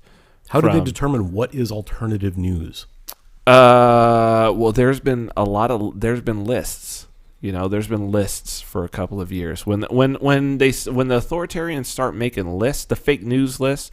But I mean, we're talking about established, we're talking about anti-media, Press for Truth, people who have hundreds of thousands or millions of. I have not talked to the Activist Post folks, but it wouldn't surprise me if Activist Post was taken down too. Oh, are they still online? I mean, that's like, no, holy they shit. Scrubbed them from Facebook. You got to be kidding me. Scrubbed them from Facebook. What the and hell then kind Twitter, of world is and then this? Twitter did the same. Twitter followed. So basically, it was like first they came for Alex Jones. Like we're having this situation happen now. First they came for Alex Jones, and I didn't speak up because I was not a crazy lunatic selling water filters. And then they came for me, and there was no one left to speak for me. Right. It is that. And at some point in time, the liberals and, the conservatives are going to realize that even though they each accuse the other of fake news, and then they think they agree on what the real fake news is, or Nature's News or whatever the fake news they label it as, depending on who's actually in power, then all the other fake news goes away. Like how long before Drudge is in there, or The Blaze, or even it's coming. Even Fox News, right? It's coming. I mean, they are trying to. I understand what's happening. What's happening is it's a move toward. It's a move toward no content. Yeah. And all stimulation. All stimuli. Right. It's like toward what do they want? What they really want on their platform is they want clickbait. Which makes sense, right? It's like, oh, you saw her in this movie in 1983. You won't believe what she looks like now. Click here, and then click. Yep. Click. Like that's actually because that's unoffensive, right? Wow. It's the junk food. How dare you judge her on her looks? Yeah, this is ageism at its worst. Oh my God. Well, yeah. It's that I think that's the X factor. The X factor is that when you have an outrage culture, and you've decided that you're going to empower these censors, and then you let them start censoring, that see, they have to censor something. There are no non-offensive messages. Exactly. None. And so you only just start with the things that everybody thinks is offensive. Mm-hmm. And then when all those are gone, you haven't fired the censors. Mm-mm. So they start looking, and it's like they're just pinging down to see when you will fire them. Mm-hmm. And unfortunately, you always fire them too fucking late. Well, and not only that, but I think it's also part of the agenda to make sure that the only available message is the propaganda. Oh, because for sure. if you have total control For sure. over the news outlets, over every outlet, over all the online, like getting rid of all these fake Facebook accounts and fake Facebook news and fake Twitter news and blah, blah, blah, getting rid of all that just means there's no dissent. Right. But the question is, no dissent from what? Because I think that there isn't even a message.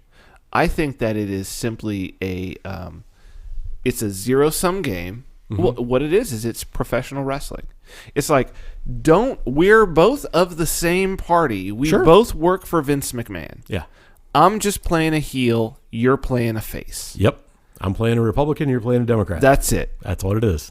And depending upon who I am, well, the interesting thing about the politics now is that depending upon your own sort of temperament, who is a heel and who is a face is different. Like, if you're watching professional wrestling, it's clear who is the heel and who is the face. Now, there are some people who go for the heels.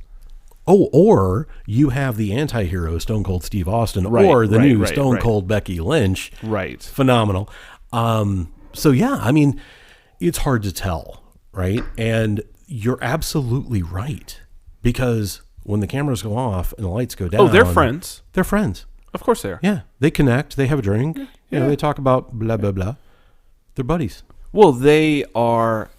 Well, it goes back to gigolos, right? That, I mean, we would compete with each other and we would do all of this, but I'm more competitive than everybody. yeah, so the executive producer, Jay Blumenfeld, it was like a broken record, and I understand now why he said it from the start. I mean, he had done a lot of reality TV, and he said, listen, no one else on the planet, you are going to go through a very unique experience here.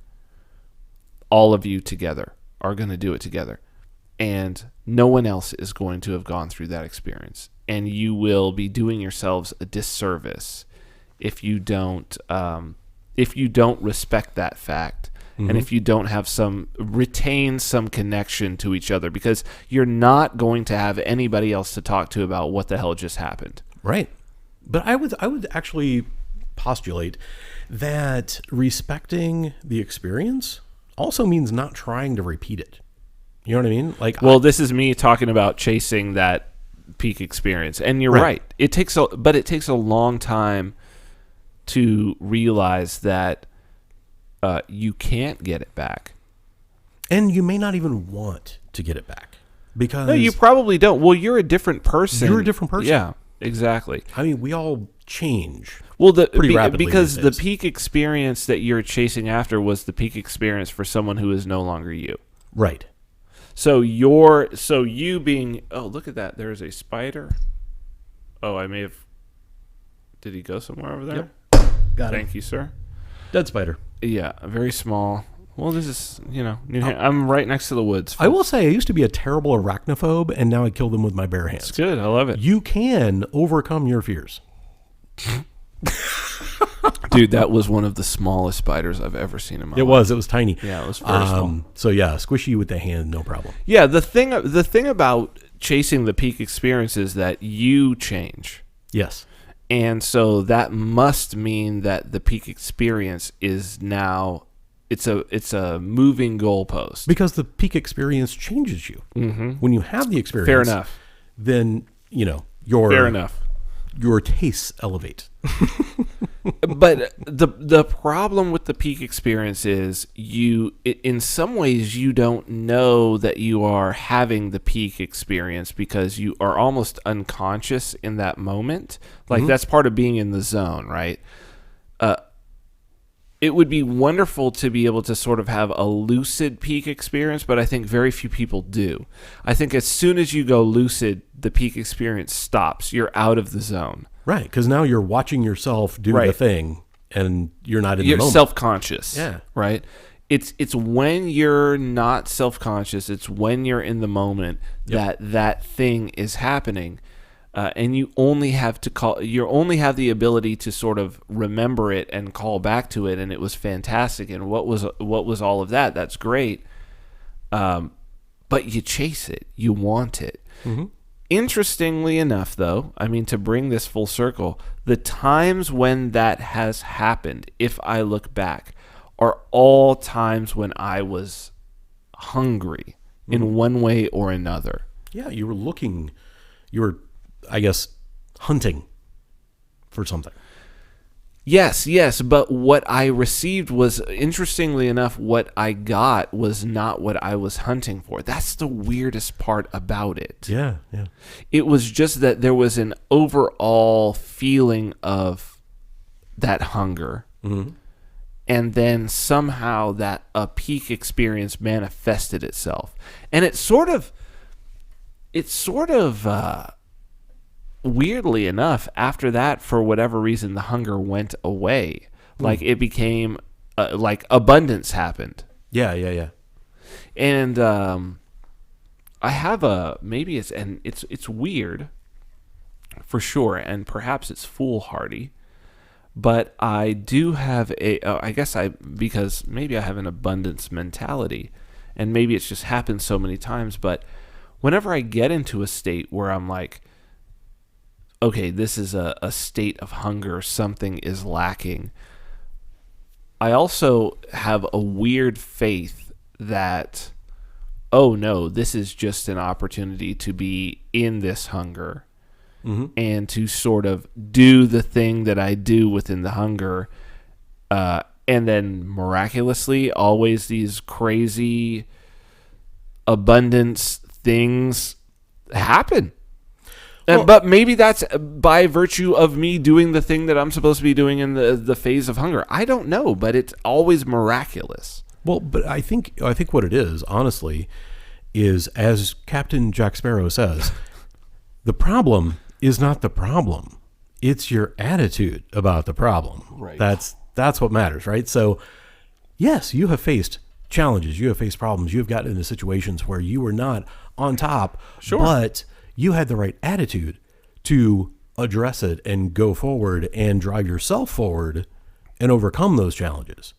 And that's the key. If people can keep the right mindset, if they can keep the right attitude, they can do just about anything.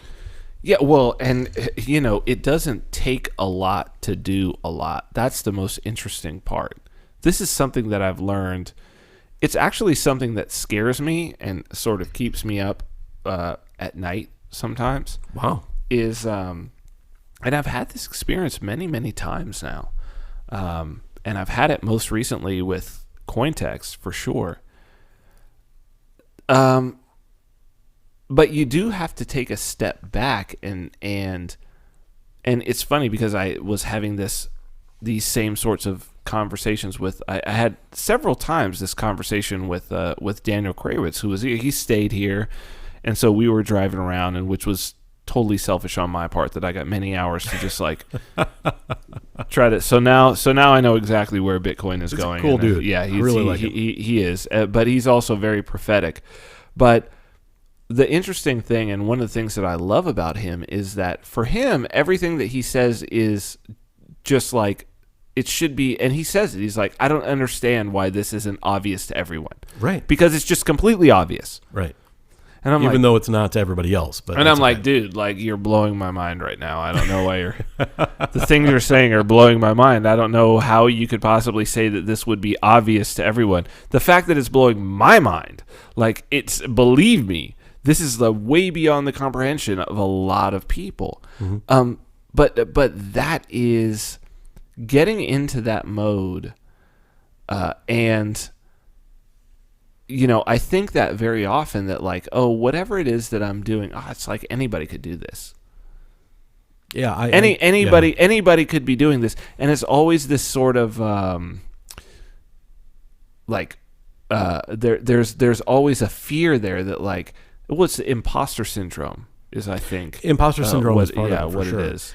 And it's when you devalue your own value. Yeah. Right. Sure. And so I think everybody in the world has their unique gifts, the things that they can do to make the world a better place, to make their life a better place. And, I think that there are certainly some people whose special gifts are more monetizable than others. And Sure. that's fine. Yes. That's just life. Sure. But people should never doubt themselves. Everybody is special in some way. And I'm not saying that. But I think it's in our nature to doubt ourselves. It totally is. But I think it's good to doubt yourself from time to time. I mean, do you necessarily want to be, and again, this is a Daniel Krawitz thing. I guess he would say, no, you absolutely don't want to doubt yourself. If you say that you're the emperor of Bitcoin, then you should be the emperor of Bitcoin. But no, I think that most people do doubt themselves, and so you should accept that. They do, but I think part of the reason people experience a lot of disappointment and they end up doubting themselves is because they have this illusion that they're special and that they get to pick the way they're special in. I can say that every single person out there is special in some way, right? But they do not get to pick it. Agreed. They have a gift. They have an ability that nobody else has. They have experiences that nobody else has. I believe that. And the problem is that people have this fantasy that they get to pick, like, okay, I'm going to be a football star. Well, sorry, Johnny, you're 5 feet tall and 100 pounds, right? And we've already got a kicker. Right. Exactly. So. Right. Yeah, that one is the tough one to come to grips with. To say, yeah, you know what? I'm not going to be that thing. Right. I'm going to be something, but I think a lot of people turn away from, they may. I think everybody gets a glimpse of what their talent is. Yeah. But I think the very successful people stick with it, and the unfortunate people shy away from it if it isn't sexy. Well, very few of us are going to actually be rock stars, but the weird thing about the rock stars is maybe you wouldn't actually want their life. No, I think a lot of times you wouldn't. And because maybe the rock stars didn't actually want to be rock stars in the first place. Absolutely. Look, Adolf Hitler wanted to be an artist. Sure. He wanted to be a painter. Yeah. So there's the other side of that as well, which is there's that old story. I don't know if you've heard this one, but so this general goes to heaven. He dies, goes to heaven, and he's at the pearly gates, and he's like, okay, come on in, welcome to heaven. Anything you want to do while you're here? And the general is like, well, I want to meet the greatest military leader of all time.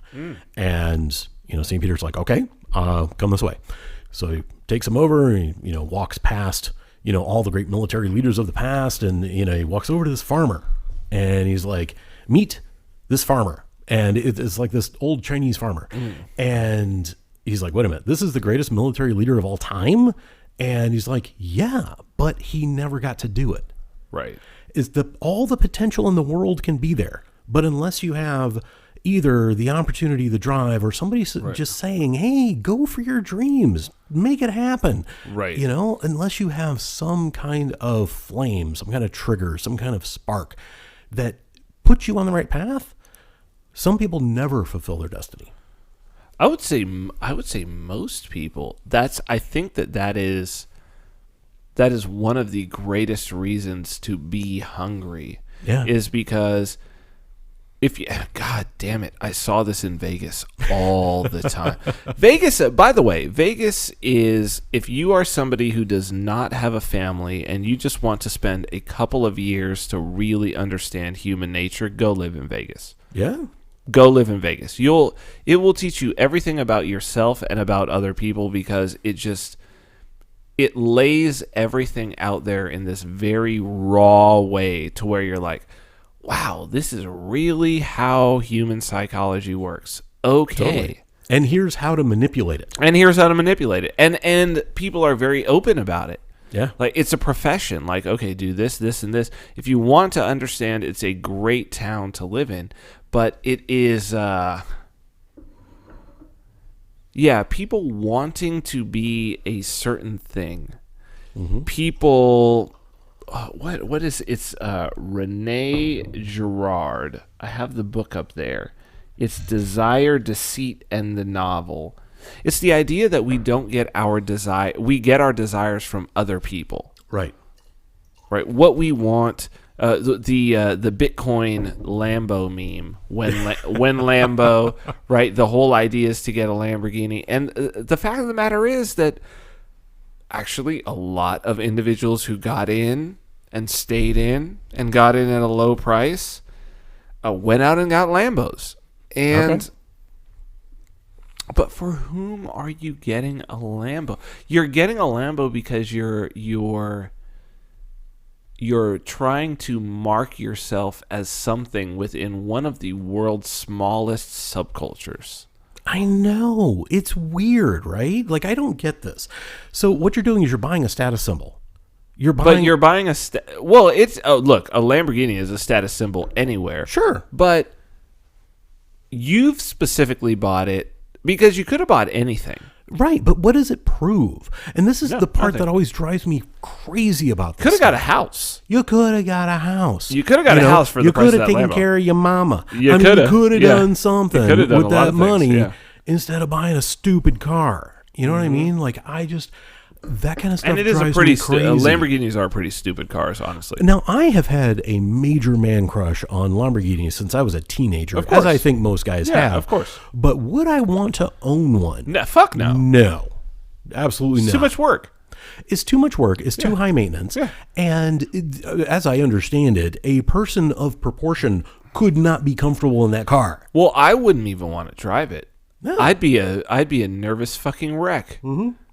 Driving a Lamborghini around? Well, first off, in New Hampshire on these fucking roads out here, because, I mean, live free or die means you sacrifice my roads. And my roads have been sacrificed. It is a sacrifice I'm willing to live with. Yeah.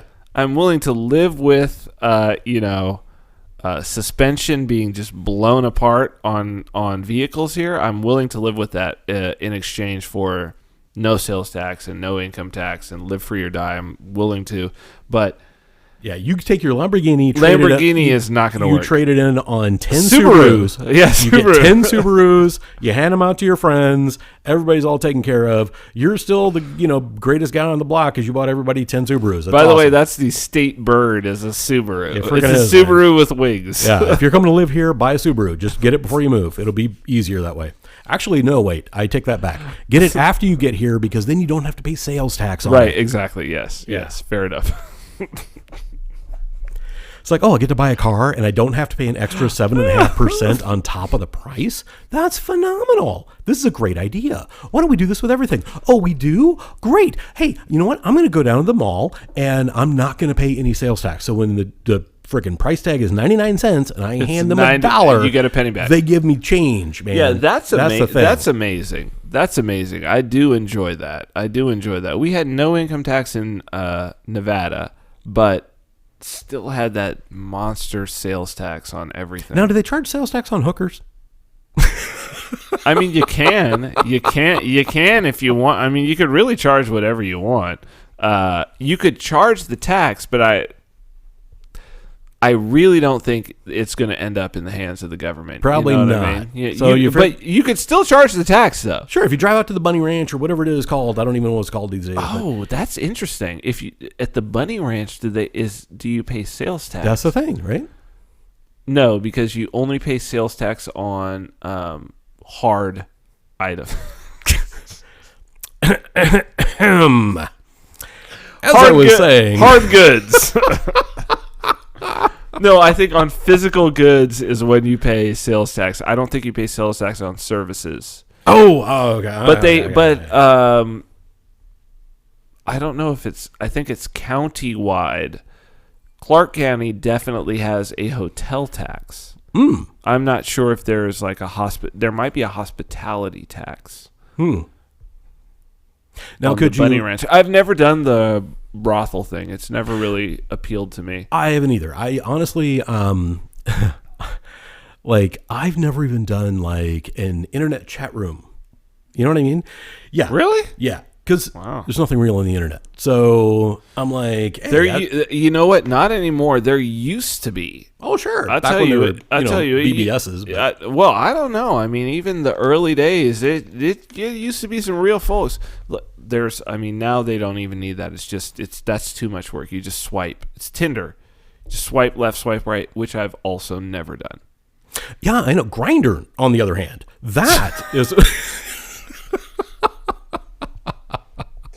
I think Grindr is actually that was the prototype for Tinder. Oh, okay. Yeah. I didn't know which came first, but I would assume somebody could tell me. In terms of which came first, I guarantee you it was Grindr. Because everybody came on Grindr. Yes. On Tinder, only 50%. That's right. Nobody comes when you just swipe right. So I've often wondered about and it hasn't yet manifested, but I thought that there was going to be a bunch of Tinder babies. Oh, interesting. But it hasn't happened. How do we know? I mean, I think it would be a thing by now. I think it would be a thing, but I don't. It hasn't happened, and I guess I'm going to chalk that up to I think Tinder wouldn't exist if there wasn't readily available ubiquitous birth control and the morning after pill. For sure. I don't think Tinder would even be able to exist. Right. So, but again, we're back to searching for stimulation. It's all stimulation. All of it. That's all it is. And it's like, and again, searching for the peak experience. And I think that you wouldn't have, we talk about, I don't know that sex addiction is a thing. I don't even know that gambling addiction. I don't know that any of these things. No, I don't really even know. I don't know that addiction even exists. Oh, it does. Well, so I will phrase it like this. None of those addictions exist independent of dopamine addiction. Right. That's what they all are. That's what exists. That's what they all are. They all are, again, looking for you're chasing the dragon. Yeah. You've had a peak experience with something. Yes. And you are searching for the peak experience. The problem is that's not how your neurochemistry works. You get it one time. Mm-hmm. Even if you were to get it again, you would not get the same dopamine hit because the novelty is gone. The novelty is it's a multiplier. You get a novelty multiplier. It depends how long it's been, right? I mean, yes. Consider thousands of years ago, right? So we have, 20,000 years ago, and we're hunting and gathering, and we come across, honey. Right. Yes. We've never seen this before. It's novel. It's novel. What is this? What is it? Oh my God. This is the greatest thing in the world. I can have a wife with this. You probably like don't even have a word for sweet. No. Which is interesting. Or a concept of sweet. Yeah. Like you imagine that to where it's like, okay, it's just good. Yeah. Insanely good. To where you're like, all of it. It feels good. Yeah. It feels good. Yep. That which is interesting that we have, we say the five senses, but all of them it's all feels. Those are all feels. Totally. Right? So it's just good feels. Yeah. It really doesn't matter whether it's tactily good. That one's hard. So like at least for me, I don't have a strong tactile, or maybe I have a too strong tactile sense to where I'm just like, keep all that, or maybe I'm on the spectrum in that regard. Like I'm like, keep all that shit away from me. Okay. So you're like, you don't like things. No. Okay. I have certain like I'm somebody who I'm like, no, see, I'm not like, I'm like, keep it bland, man. Like don't throw too much at me. Like I don't like massages. I get them because I have to get them. But some people who are like, oh, I love massage. I love to go get a massage. I like an hate occasional massage. Hate them. I've always disliked them. So tactily, Interesting. maybe that's something. Maybe I'm on the spectrum in that regard. But it's like It's too much interesting. tactile stimulation. I'm not good. Right, but it's weird that like for years your job was doing that. But it's not. See, that's like it's not. It's not. No, because you'd be surprised at how much of it is not physical. That's the thing. That's the thing that people are often surprised about, and you can. Let's say my clientele may have been tactily sensitive. Sure.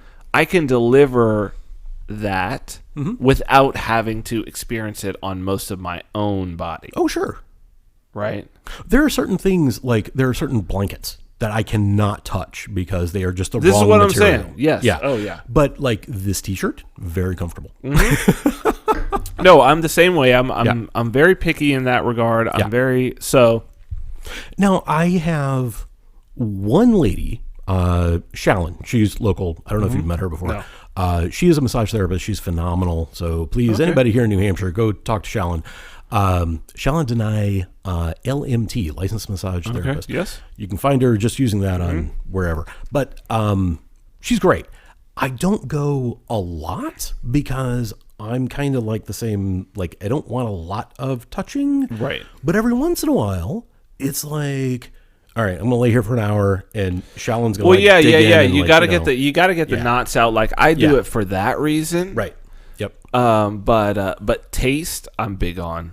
Sound for me is like probably auditory. When people are like, would you rather lose your sense of sight, or would you rather be blind or deaf?